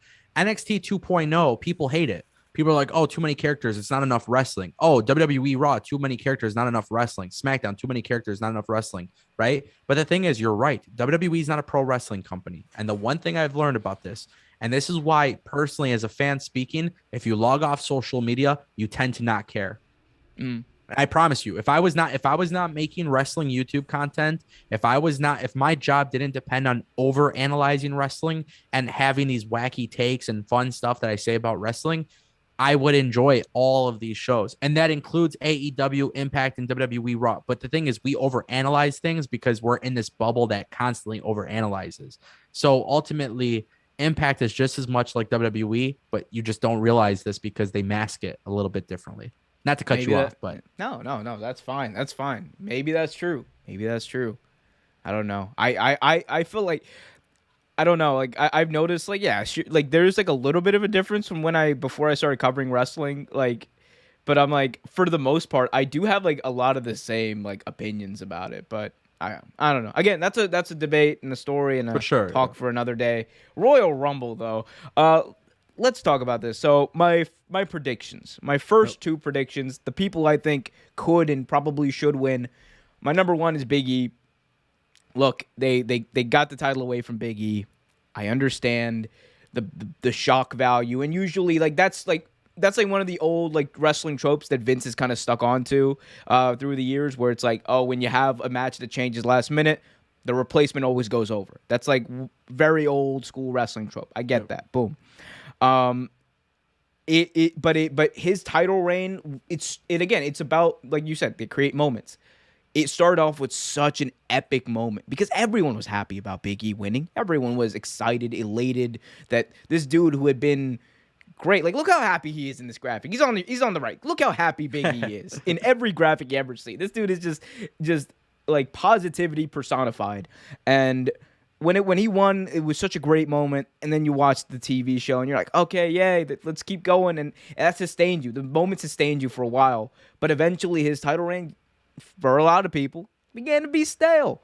And it ended on such a weird and sour note for a lot of people, and myself included. Like, and I understood what was going to happen going into it, but I was like, at least keep Big E strong. Like, don't have him take the pinfall. Like, there's a reason Owens and Rollins were in the match. They can afford it. But, I mean, at this point, the only way you can kind of build him up to be back to in that main event tier, in my opinion, in my view, is you put the dude in the main event of Mania and you have him win. And I honestly would love to see, like, a situation, and again, this might not work with my Roman Reigns, Lesnar fantasy booking, but I also don't think that's going to happen at this point. I just don't think that's the route WWE are going to want to go. I think they're saving Roman versus Lesnar for a later time, or they're going to do it for only one title.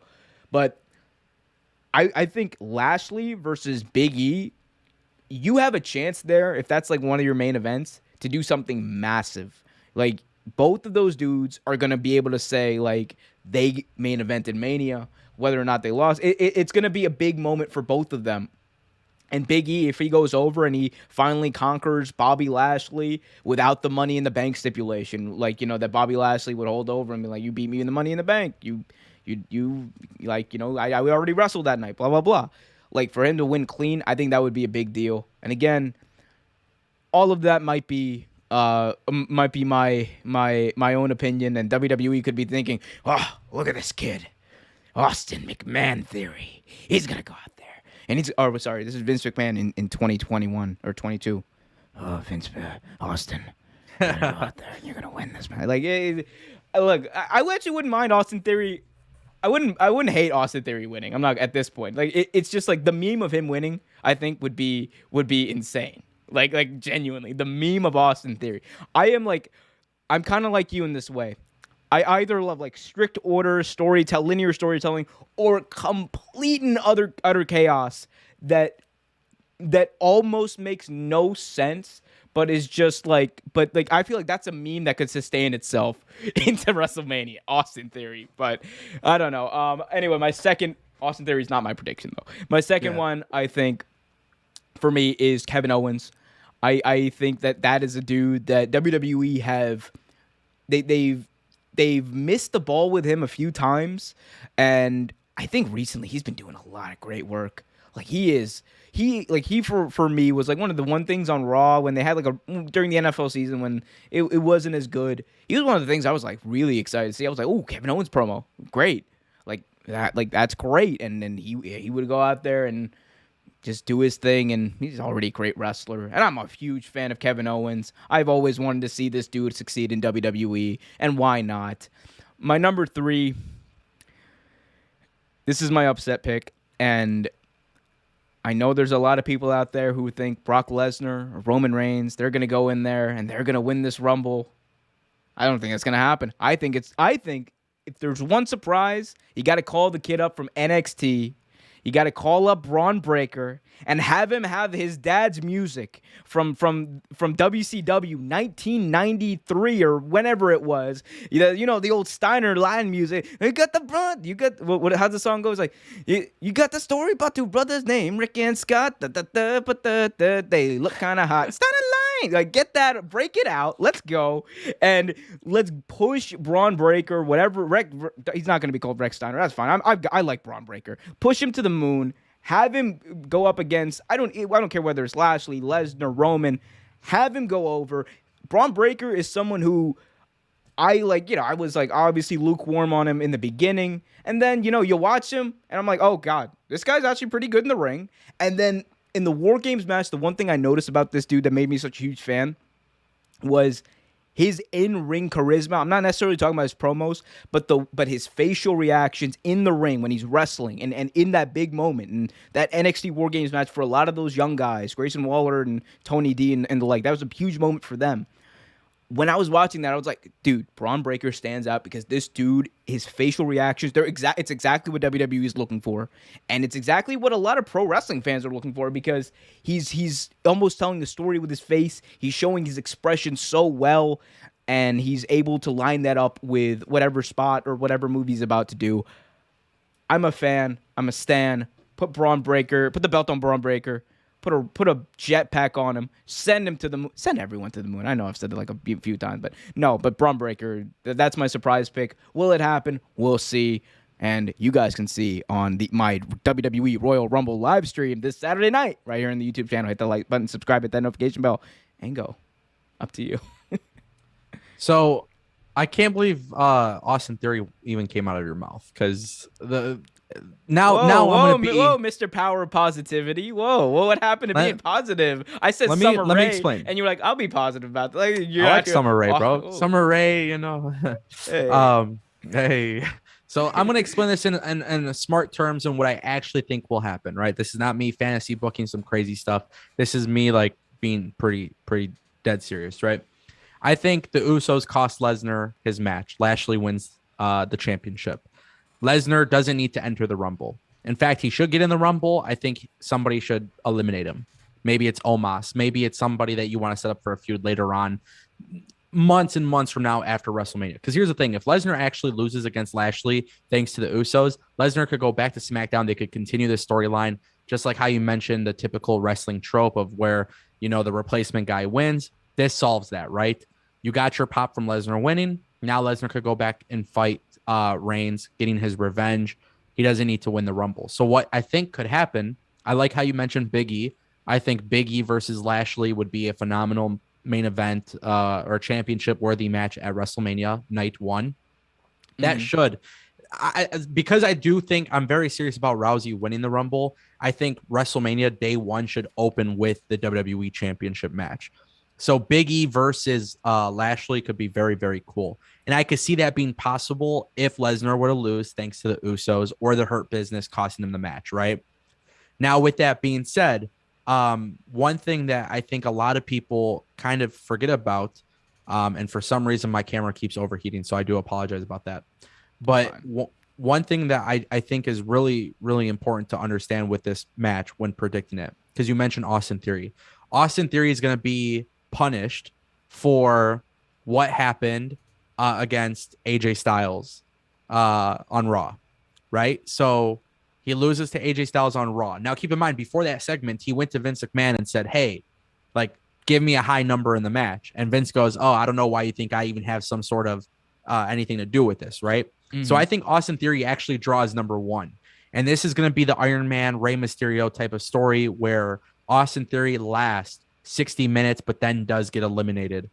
I think he'll get eliminated in the final four. This is Ango booking WWE as if he actually worked at WWE, if he was smart enough to run WWE. But then what I have happen is I have a final four of Austin Theory, Kevin Owens, and then I would have Austin Theory, Kevin Owens, Matt Riddle, and Omos. I would even have Omos in the final four. I would have Matt Riddle in the final four. I would have Kevin Owens in the final four, and I would have Big E, right? So those four.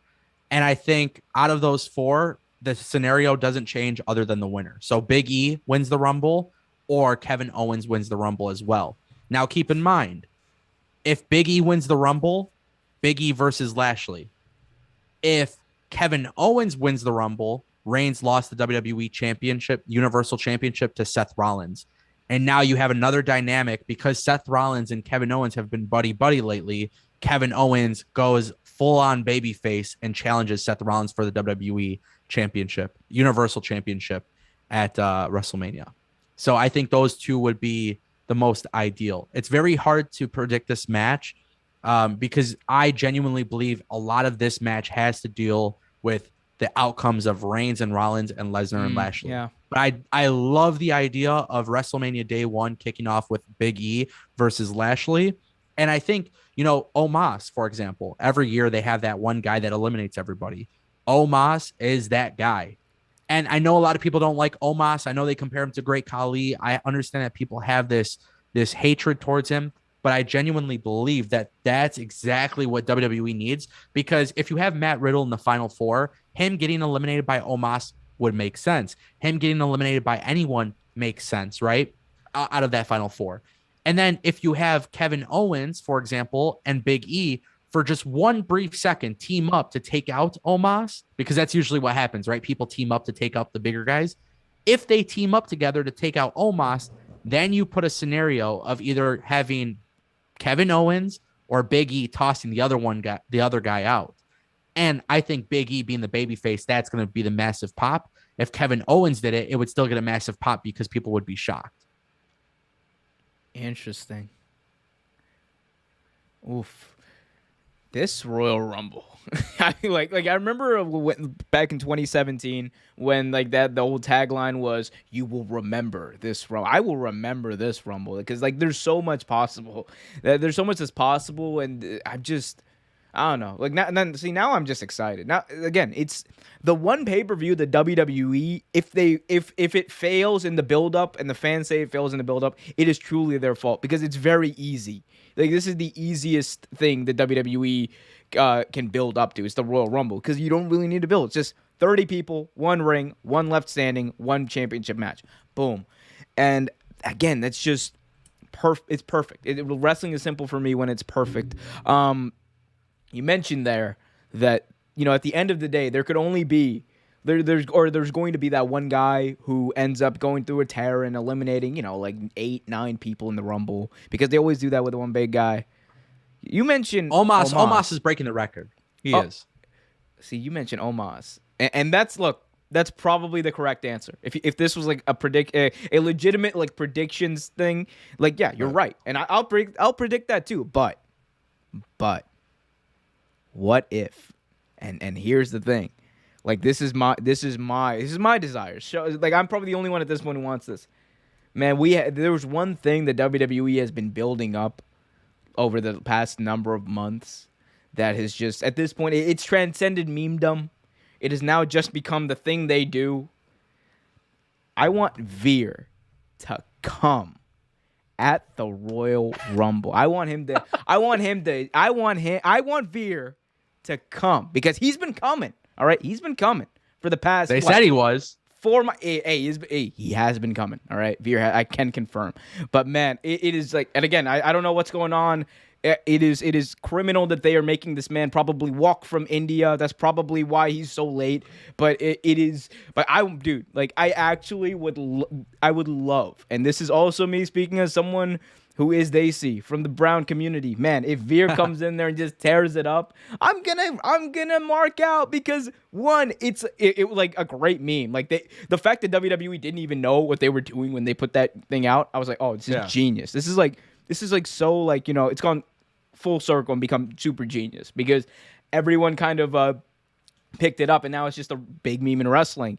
And then they did that thing where they were like send Veer when Hook was given a prominence. And they I know knew what they were doing with that. They knew, dude. WWE social media people, like they are some of the best in the world. Like at what they do, they're phenomenal. And I just remember when they did that. I know there was a lot of people like, oh my god, they're stealing Hook's gimmick. I'm like, no, first of all, they're not stealing Hook's gimmick. This is like one of the smartest things that I've ever seen like them do or in recent memory. This is like super smart because you're capturing people's attention. You're getting people talking about this dude that nobody was excited for Veer, right? Like when he was with Shanky and Jinder having that terrible feud with Drew and that sword. Like nobody was really talking about Veer. Now Veer is something. You got a moment right here where Veer is actually has some hype, has some talk about him, which honestly, I just do not see any other way WWE would have gotten like this much attention on a guy like Veer. Like that's just truth. And the people forget this dude. He's really popular in India. Like way more popular than Jinder Mahal ever was. Like he's had movies made about him in Bollywood. Like this is Veer like has. Yeah, Veer hat. Like I'm so So let me ask you. So yeah. I hate to cut you off, but his tag team partner from Indus, sure, he just debuted he got repackaged on NXT 2.0 as the bodyguard for Grayson Waller. So now they named him Sangha or something like that. And basically when they presented him, they were saying that he was one of the top Bollywood stars out there. So I don't know, like unfortunately, I don't know the background history of that, but there was this belief because India is such a massive market for WWE that they tend to actually like acknowledge these things, not in the United States broadcast, but when they're broadcasting over there, they tend to acknowledge that and play into that. Is that something that are you okay? You're nodding your head. So that to me tells me that clearly like there is a whole market that actually wants Veer to debut. I'll tell you this. So, and I can confirm this. Back in the day when Great Khali was having his run in WWE, it didn't matter where on the card he was. Like WWE would always air, like SmackDown Raw, they would always air on the delay in India. Yeah. They would edit it so that no matter what's happening, Great Khali's in the main event. Wow. So here's the thing. Khali, dude, like that's why he's way more beloved in India. Like way more than he would have been if they just like played the show regularly. Because everyone thinks he is the main event too. Like they just think, oh my god, the spotlight's always on Khali, and it's a smart thing to do because you're building up a star. I know there's a lot of people who are like, oh, they're messing with storytelling. I'm like, nah, dude, this is a very smart business thing to do. It's good for the people. It's good for the people because they're like, dude, my guy's in the main event. Hell yeah. And I really do think like. There's a lot you can do with Veer because it's not like he had like, you know, some like random documentary made about him. This was like a prime time, very popular Bollywood, like, or I don't even think it was like Bollywood. It was actually like it was an American movie. I think like John Hamm starred in it. So like really, yeah, like so you have a lot to go off. And there actually is a Bollywood movie made about him, but you have a lot to go off of, and which I'm also kind of surprised they didn't use his real name because I feel like they could have, if they really wanted to like get into the Indian market more, they could have used his real name and done that. But okay, WWE needs to own the name. I get that. Yeah. But man, oh man, like I am like, again, pipe dream here. But I do think it could be a smart move because you're never gonna have this much talk about this guy. Like you might have talk about, you know, Omos in the future one day. You might have talk about, you know, I don't know, like all these other guys in the Rumble, like Madcap Moss. It's some guy you can build over time. I just don't see WWE ever building up Veer bigger than he is right now. So I'm like, dude, take advantage of it while you still can. Just so you know, not to cut you off, but just so you're aware, because you enlightened me with this knowledge, my predictions changed completely. Oh, there we go. 100%. Yeah. Look, it's nothing against Big E and it's nothing against Kevin Owens or Seth Rollins, but we see them a lot on TV. We haven't seen Veer in this new thing. So my belief has always been WWE should do things that are out of left field. They should do things that are random. And to be honest with you, when wrestling is too predictable, and this is one of the most important things I want people, whether they're watching this live or watching this on demand, whether me and you ever do more of these, the one thing I always stand by is this. When it comes to wrestling, if it's too predictable, then it comes to the point where you know more about the show than you should. And being that I'm actually in this industry where I talk about it for a living and I get paid to keep up with everything, that takes the fun out of it. So I do cling on to these ideas of I would love for them to do something different. And unfortunately, it's not just a WWE thing. This has been my biggest issue about AEW and even Impact Wrestling. I see things from a mile away and I can see it happening. If you hadn't told me these things about Veer, I would have just thought he's another mid-card act. However, I personally met Jinder Mahal back in 2018.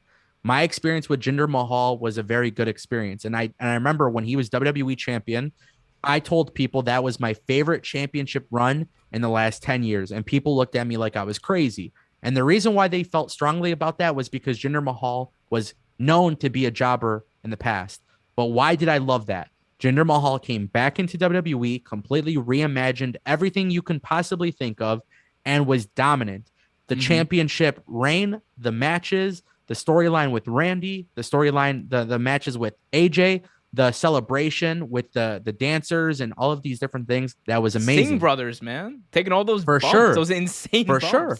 The RKOs, I mean, literally, there were so many great moments. And I actually made a video detailing this, saying this was the last time I truly enjoyed WWE. Why? Because it was unexpected. Now, I am not changing my prediction saying, oh my God, Veer is going to win the match. But Dude, what I am saying, no, just do it. But book him to the moon. but now that you're telling me this, and that there's like, of course we see the hype between the vignettes, but to truly understand that this guy actually, there is something to this guy outside of wrestling and outside of what we know him as, you know, a casual fan like that would not understand. A hardcore fan may not even understand these things. I would actually, shockingly, now have Veer win the Rumble because I like things being out of left field. You see what I'm saying? Oh, because if I truly enjoy wrestling not being predictable, I think it's very easy to predict right now that Seth Rollins, Kevin Owens, Lashley, Lesnar, Reigns, any one of these guys can go into this match. It's on people's mind. The idea of Madcap Moss splitting from Baron Corbin, eliminating him to win the Rumble, is it likely? No. Is it possible? Yes. Should it happen? Honestly, I would love to see something out of left field. So why not have Veer come in, maybe not even win the Rumble, but maybe instead of having Omos eliminate 12, 13 people, maybe Veer comes in, actually does that, goes face-to-face with somebody like Randy Orton, right? Or goes face-to-face with a veteran, or just something, right? And just a small little tease to show us that this guy might actually be something, and then he gets eliminated. Does it sound crazy? Yeah, I'm sure people watch this and they're thinking, what the hell is this kid talking about? But at the end of the day, as a fan, nobody would have seen it coming. And now, after months and months and months of you promoting Veer, I don't know, to me, that sounds like a pretty legitimate guy if that's the case, right? You completely changed the ball game with that. As soon as you mentioned that, that to me clicked as like, you know what? I would do it. Nobody would expect it. And on top of that, it would be something that people would be like, oh shit, they're actually taking this guy seriously. Because now the meme in itself is the fact that people don't actually think he's ever going to come. Yeah. Now imagine that impact right away, you know? Exactly. And I go back to the thing. I'm like, there's also like no other time I think for him to debut where it would like here's the thing. You could wait like another month or two and debut him and not much would come of it. This is the time where I think you could actually capitalize on some of the momentum. Like if you could do something like he didn't even have to eliminate, like he doesn't have to break the record or whatever. He can eliminate like 6, 7 people, right? Have a dominant showing in the Rumble, and he could be a big dude who beats people up. And he could be the meme. He could be the meme. He could be whatever you want him to be. And like there's so many possibilities from there. Like one thing I don't want them to do with this Veer thing, because you know I'm like, hey man, like I also I like Veer. I love to see the Brown brothers succeed, right? Sure. But like one thing I don't want them to do is the old, oh, he came, and then like they make the joke of Veer came once and then it's over. I'm just like, oh, like come on. See, the problem, I was just Go gonna ahead. say the problem is they get you excited and then they randomly pull something out. Like they stop, right? Like they kind of drop their plans. WWE has done that. AEW does that a lot. Yeah. Impact has done that. It's something I've noticed a lot in wrestling. Like when they feel like something's not connecting or they don't want to give it a shot, they just kind of pull it out. And I think that was the issue. I think Vince McMahon at some point was very high on Veer. And then as time went on, he's like, I don't really have plans for this guy. There you And, go. I'm not saying Veer should have been the one to find Cleopatra's egg, but holy shit, you've been promoting this guy for so long. Like, and I'm one of those believers too, by the way, which it never helps my argument, but I believe that vignettes are really important to wrestling. Absolutely. It creates anticipation. Yep. And when WWE does a vignette for all of these months and then they're not delivering on it, it pisses me off. That's something that bothers me. So I'm honestly hoping, now that you've literally mentioned all that stuff to me, it's like, dude, I would have this guy go in there. Don't make it a meme. He has come, he has arrived, he has whatever. Like, do it big pop. You have to make it big because people will be shocked. The crowd doesn't really know much of this guy. And have him come out serious, or even better yet, if you really want, let's fantasy book for 1 minute. Don't even have him in the Rumble. Have him jump the guardrail and set up a program with somebody. He didn't qualify for this match. There, you know what? Wow, there you go. He didn't qualify for this match. Maybe like this sounds funny. Johnny Knoxville eliminating Sami Zayn could be really cool. I know Sami Zayn's not on Raw, but like, and I'm just using this as an example. But imagine that, like, there's rumors of Bad Bunny being in the Rumble. There's rumors of more Jackass cast members being in it.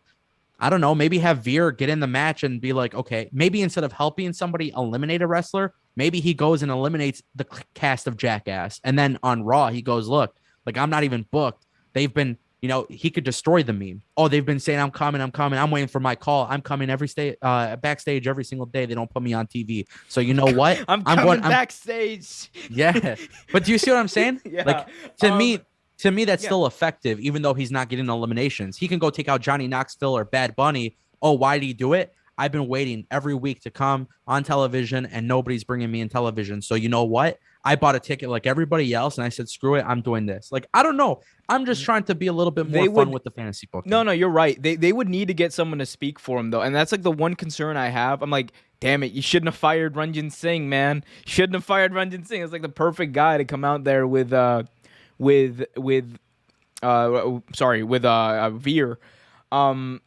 But I mean, like, it's to be determined. But I'm glad I was able to give you some excitement for that storyline now, because there really is, like, I do think like WWE is missing a big opportunity.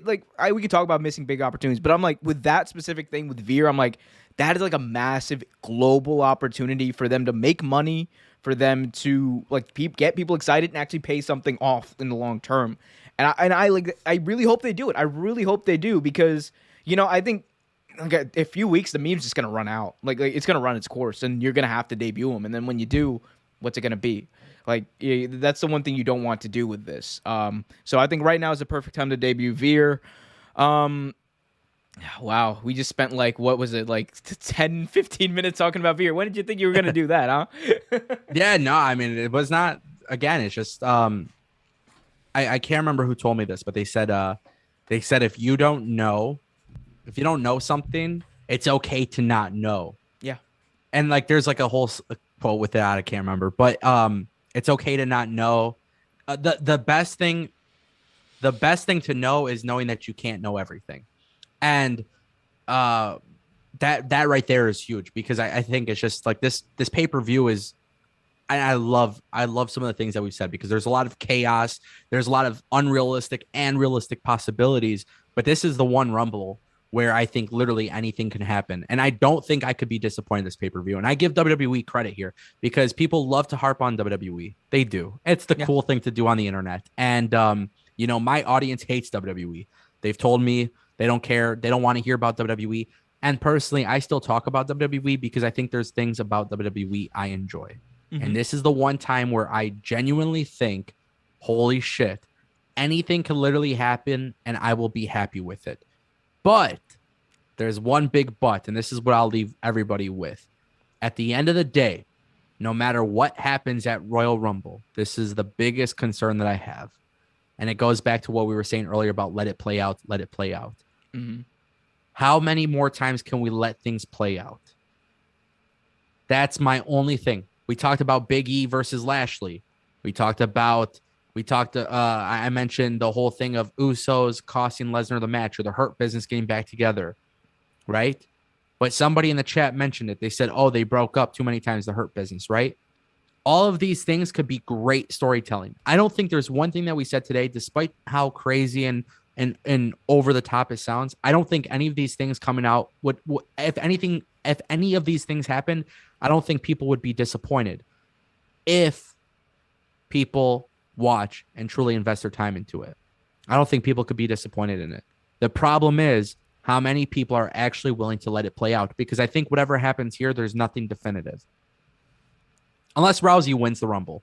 Other than that announcement, I think unless Rousey wins the Rumble, I think that's pretty definitive. She goes on to main event against Becky Lynch. But everything else, I feel like, is going to lead to something else where we have to wait till Elimination Chamber to really understand what's at play for WrestleMania. We saw how WWE started booking day one.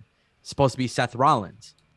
And then sure enough, it became a fatal five-way match, which, by the way, I don't care what anybody says. That match was incredible. That booking decision was incredible.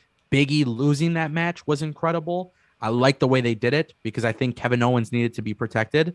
But I just want people to keep in mind, how often can we truly let it play out? I don't know. And I feel like whatever happens on Saturday, we have to wait till it plays out. That's the only way it works. Because I think whatever happens, whoever it is, I think there's more to it. There's more that we have to watch. And I don't know if I can trust WWE with that, but we'll have to see. Well, one thing I do know is you and I are both going to be watching, and it is going to be we're going to be excited. The excitement for this Rumble cannot be understated. It's going to be great. Ronda Rousey comes back, boom, points at that WrestleMania sign like it's nobody's business. It is going to be epic, and even if that doesn't happen, even if, like, let's say, like, the Bellas win, that'd be an interesting thing to talk about at least. Royal Rumble, live Saturday on Premium Live event. I was going to say pay-per-view on streaming, whatever. Royal Rumble this Saturday. It's a thing that's happening. You guys should watch it, and you guys should watch my stream of it live right here in the YouTube channel as it kicks off. Thank God for Saturday pay-per-views, as I said. Engo, any parting thoughts before we leave the fun people? No, man. I just want to say thank you for having me. It's always cool talking wrestling, man. And my channel, you know, anybody who watches my channel, is I like to open up people's brains. I like to have people think about things, whether it makes sense, whether it doesn't make sense, whether it's good, whether it's bad. It's just to think differently about wrestling. And I always recommend that people try to think differently about wrestling, because the wrestling that we know, whether it's AEW, whether it's WWE, the wrestling that we know, put it this way, what we say or what we do is not going to change their mind. Doesn't matter what company you watch, WWE or AEW. If they're serious about a push, if they're serious about a storyline, they will do that as they feel. So we can react and talk as much about what we want to see, but at the end of the day, they're going to go with their gut. And then after, based on the reaction, they will decide what they want to do. And I think it's important for fans to realize that, like, it's really easy to look at this Rumble and just look at the card and say, it's whatever. It's just Royal Rumble. But my recommendation to everybody is go in with an open mind. If something happens that you don't necessarily agree with, see what happens. Because I think that's, like, the most important thing. Again, it goes back to the Veer thing. If somebody would have randomly told me Veer winning the Rumble or eliminating 20 people from the Rumble or, like, doing some massive run or jumping from the barricade and stuff, like, if somebody would have told me that, I would have been like, no, it's stupid.